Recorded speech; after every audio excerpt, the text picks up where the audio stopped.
This video documents unintended aggregate exposure while flattening a cold joint. The machine being used is a variable speed grinder turned to its medium to low settings. It's a 110 volt, 4.5 inch model that's shrouded for dust control. Removing the elevation inequality presents no chance of damage to finished hardware. Its speed is set at 4 on the dial. Against the finished entry frame, however, the speed is turned to its lowest setting. On the machine, the dial is set to 1.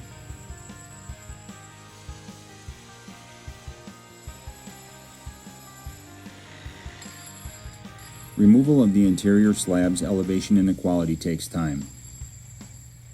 It's a well-placed slab, but it was left high enough above the building's footing that a 1/4 inch needs to be removed.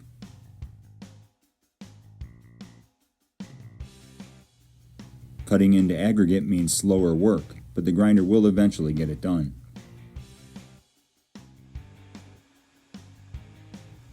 Once dampened, it becomes quickly obvious the edge won't match the rest of the floor. Not much can be done if the primary goal is safety, and there's no opaque coating to follow.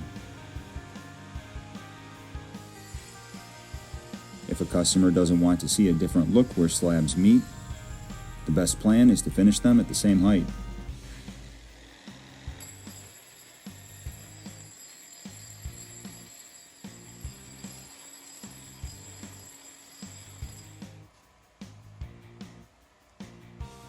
And that's about it.